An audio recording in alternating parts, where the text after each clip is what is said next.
इस बंगाल के कोलकाता के पास एक पुतुल बारी जगह है, एक ऐसी जगह जिसके बारे में बहुत सारी रहस्यमयी कहानियां प्रसिद्ध है और उनमें से कुछ कहानियों की बेसिस पर ऐसा माना जाता है कि ये जो पुतुल बारी हवेली है, इस हवेली के अंदर जिंदा डॉल्स यानी पुतले रखे हुए हैं। लेकिन आप जानते हो उन्हें जिंदा क्यों कहा जाता है? क्योंकि उनके जो चेहरे हैं वो असली इंसान की स्किन से बने हुए हैं और इसके पीछे की जो प्रक्रिया है वो जानने के बाद शायद आपकी चीख निकल जाए। आज की कहानी हो सकता है थोड़ी सी अनकंफर्टेबल हो, थोड़ी सी डरावनी हो, लेकिन यही तो हम हॉरर फैंस की खासियत है। हम डरने के बाद भी ऐसी स्टोरीज को अंत तक देखते हैं। तो आइए आज की भी इंटरेस्टिंग स्टोरी शुरू करते हैं। आज की स्टोरी में दो कैरेक्टर हैं, नेहा और रजत। ये दोनों अभी रिसेंटली में ही दिल्ली से कोलकाता आए थे अपने कॉलेज प्रोजेक्ट को बनाने के लिए। उनके कॉलेज का प्रोजेक्ट सिंपल सा था, किसी जगह पर जाना, उसको एक्सप्लोर करना और वहां जाकर ड्रोन्स से शॉट लेना। अगर आप लोगों को नहीं पता है तो मैं बता दूं, ड्रोन्स एक ऐसी उड़ने वाले कैमरे होते हैं जो उड़ने के बाद आसपास की सारी ही चीजों को बहुत ऊंचाई से रिकॉर्ड कर सकते हैं और उसे आप मशीन से कंट्रोल करते हो, जिसमें ड्रोन जहां जहां जा रहा है आप उसे देख सकते हो। जब वो लोग कोलकाता आए थे तो उनको एक गाइड भी मिला था, एक गाइड जो उनके साथ हर तरफ चल रहा था। वो बता रहा था कि कौन सी जगह की क्या खासियत है। अब शाम होने वाली थी और इन दोनों को ही कोई इंटरेस्टिंग जगह अभी तक नहीं मिली थी। तभी नेहा बोलती है कि मैंने आज इंटरनेट पे पुतुल बारी के बारे में पढ़ा था, क्या हम वहाँ चलें? शायद वहाँ कुछ कंटेंट मिल जाए। गाइस अब शाम होने वाली थी तो नेहा की इस बात को सुनते ही वो गाइड बोला कि शाम के बाद वहाँ मत जाना, ये एक भूत बस्ती है। उस गाइड के चेहरे से मानो उसकी रौनक ही उड़ गई थी। वो बहुत डर गया था इस स्टेटमेंट को सुनते ही। पर नेहा ने उसकी बात को सुनते ही बोला, भैया यार हम लोग 21वीं सदी में हैं, आप पुरानी बातों पर अभी तक बिलीव कर रहे हो? ये सब डराने वाली बातें होती हैं। हम वहाँ जाएंगे ना, हमें कंटेंट मिल जाएगा। रजत भी बोलता है कि हाँ मतलब हमें बहुत ज्यादा देर के लिए नहीं जाना है, हमें तो थोड़ी देर के लिए जाना है, 15 मिनट मुश्किल से। हम अपने ड्रोन को निकालेंगे, आसपास की वीडियो को शूट करेंगे और फिर ड्रोन को बंद करके वहां से चले जाएंगे। लेकिन गाइस उन्हें नहीं पता था कि ये ड्रोन शॉट उन्हें कितना महंगा पड़ेगा। नेहा और रजत एक कैब को बुक करते हैं, एक टैक्सी, जिसमें वो बैठ के वहां से निकलते हैं और जैसे ही वो पुतुल बारी की प्लेस के पास शोभा बाजार में उतरते हैं, टैक्सी ड्राइवर उनसे जरूर पूछता है, आप लोग यहाँ पर नए दिख रहे हैं, आपको पता है आप कहाँ जा रहे हैं? नेहा टैक्सी ड्राइवर की बातों में कोई इंटरेस्ट नहीं लेती है, सीधे उसे पैसे पकड़ाती है और बोलती है कि प्लीज आप जाइए, हमारे पास टाइम थोड़ा कम है। अब नेहा और रजत दोनों ही उस पुतुल बारी हवेली के सामने थे। एक हवेली जो सामने से बहुत ही काली डरावनी दिख रही थी। कई बार तो ऐसा भी लग रहा था कि ऊपर से कोई रेंग रहा है। लेकिन ये सब कुछ नेहा के हिसाब से उन दोनों का ही वहम था, क्योंकि उन्हें ये स्टोरीज बता दी गई थी। तभी रजत नेहा से पूछता है कि तुमने इस प्लेस के बारे में पढ़ा था ना, क्या इस प्लेस की कोई डरावनी स्टोरी है जिसकी वजह से हम यहाँ पे आए हैं? तुम मुझे बता सकती हो जल्दी? तब नेहा रजत को बताती है कि ये कहानी है 18वीं शताब्दी की। वो वक्त जब भारत पे ब्रिटिश काल था, अंग्रेजों का शासन था और उसी वक्त कोलकाता में भी अंग्रेजों का शासन था। इस हवेली का मालिक एक बहुत ही अमीर जमींदार हुआ करता था, एक ऐसा जमींदार जिसका लोग नाम लेने से भी थर थर कांपते थे। कहते हैं उसका दिमाग थोड़ा टेढ़ा था। वो सामने से तो अपने आप को बहुत अच्छा, बहुत बेहतर दिखाता था, लेकिन अंदर से वो एक दरिंदा था। वो दरिंदा था क्योंकि उसे लड़कियों का शौक था और लड़कियों का शौक कोई नॉर्मल नहीं। वो लड़कियों को किडनैप करके अपनी हवेली में लाता था, इसी पुतुल बारी हवेली में, और उनके साथ वो सब कुछ करता था जहां तक आप सोच सकते हो। लेकिन उससे भी रहस्यमयी बात पता है क्या है? तीसरे फ्लोर पर एक कमरा था, एक कमरा जिसके अंदर से कोई आवाज नहीं आ सकती थी, यही उसकी खासियत थी। तो वहां पर कुछ लड़कियों को ले जाता था और वहां लड़कियां जितना भी चीख लें उनकी आवाज बाहर नहीं आती थी। और वहां पर वो कुछ स्पेशल लड़कियों को ले जाता था जो दिखने में काफी सुंदर थी।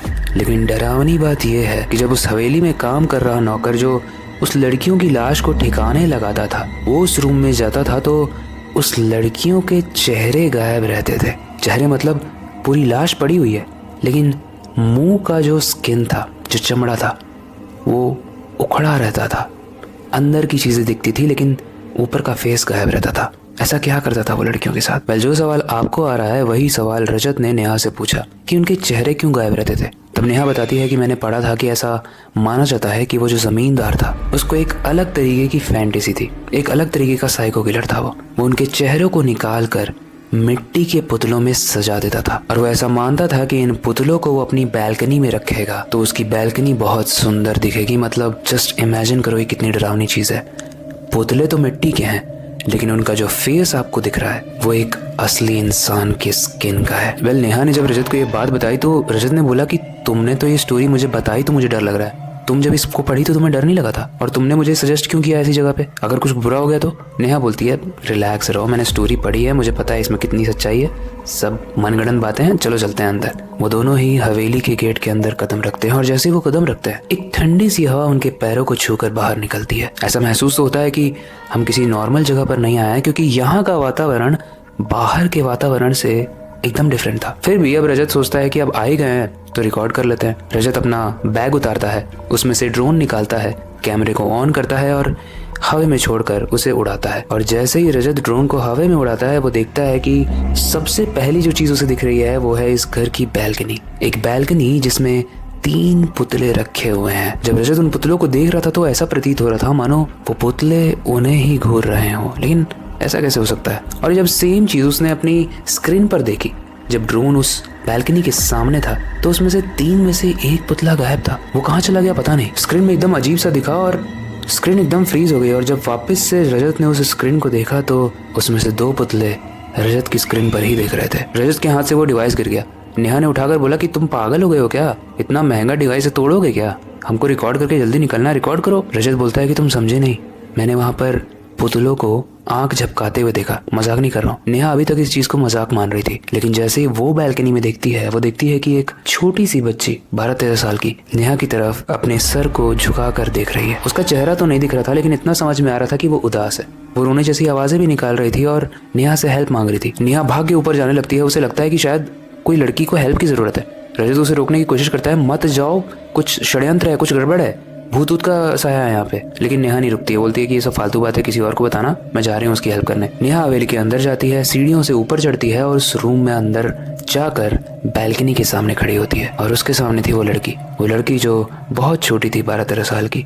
वो अपना सर झुकाकर नेहा की तरफ खड़ी थी। नेहा उस लड़की का सर उठाती है और जैसे ही वो सर उठाती है उसकी रूह कांप जाती है, क्योंकि उसके सर तो था लेकिन उसका फेस नहीं था। उसके अंदर की आंखें जो दिख रही थी, उस आंखों के पीछे हड्डी दिख रही थी और सड़े हुए स्किन की, मांस की बदबू आ रही थी। नेहा जैसे ही देखती है उसके लिए नॉर्मल नहीं था, तो वो एकदम शॉक हो जाती है। तब तक पीछे से रजत भाग कर आता है और नेहा का हाथ पकड़ के उसे नीचे ले जाता है। रजत पहले ही अपने मोबाइल के सॉफ्टवेयर से कैब को बुक कर चुका था, यानी टैक्सी को। जैसे हमारे यहाँ ओला उबर होता है वैसा ही कोई एप्लीकेशन था। और जैसे ही कैब आती है रजत नेहा को कस के कैब के अंदर धक्का देता है, खुद भी बैठता है और कैब वाले से बोलता है भैया जल्दी से यहाँ से चलो। कैब वाला भगाता तो है लेकिन वो एक बात कहता है, वो कहता है कि आप लोग जिंदा आ गए, लेकिन बहुत सारे लोग जिंदा भी नहीं आ पाते और कुछ लोग जो आते हैं, जिनकी लाशें आती हैं, उनके चेहरे गायब रहते हैं। नेहा और रजत इस चीज को समझ चुके थे कि वो जहाँ पर गए थे वो जगह जाने वाली नहीं थी, क्योंकि वो जगह थी पुतुलबारी, एक ऐसी हवेली जहाँ पर लोगों के चेहरे को गायब कर दिया जाता है और वो चेहरे मिलते हैं मिट्टी के पुतलों पर। उस रात उन दोनों ने ही उस प्रोजेक्ट को ड्रॉप कर दिया। हालांकि कॉलेज जाकर उन्होंने डांट सुनी। रजत जब फ्लाइट में बैठ के अपने लैपटॉप में उस मेमोरी कार्ड को डालता है जो ड्रोन में था उस वक्त, तो वो मेमोरी कार्ड पूरे तरीके से करप्टेड था,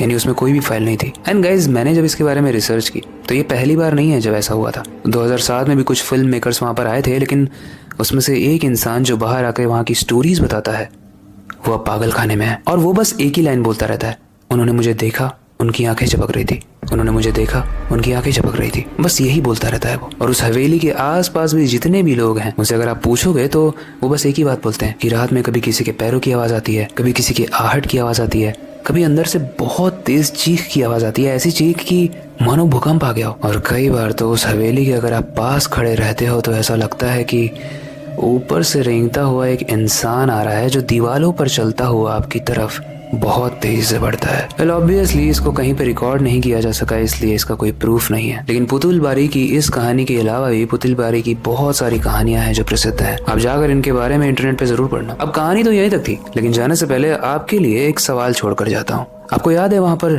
3 पुतले थे, तो उसमें से जो एक पुतला था जो गायब हुआ, वो लड़की थी जो 12-13 साल की थी, या वो ड्राइवर जो उन दोनों को वहां से लेकर गया? आपको क्या लगता है? हमें कमेंट सेक्शन में जरूर बताना, लड़की या ड्राइवर। हम आपके कमेंट्स को पढ़ते हैं और आपके सजेस्ट किए हुए सारे ही टॉपिक्स को कवर करने की भी कोशिश करते हैं, तो इसीलिए अपना सजेशन हमें कमेंट सेक्शन में जरूर देना। आई होप आज की कहानी आपको काफी पसंद आई होगी, क्योंकि ये कहानी काफी इंटरेस्टिंग थी। लेकिन हमेशा की तरह वक्त आ चुका है इस स्टोरी को एंड करने का और नई स्टोरी पर काम शुरू करने का। लेकिन जाने से पहले मैं बस एक ही चीज कहना चाहूंगा, अपनी क्यूरियोसिटी को डाई मत होने देना, नई चीजें सीखते रहना। अपने बेड के नीचे और खिड़की के बाहर जरूर देख लेना, कहीं आपकी खिड़की से वो पुतुलबारी की हवेली तो नहीं दिख रही है। मिलते हैं अगली वीडियो में।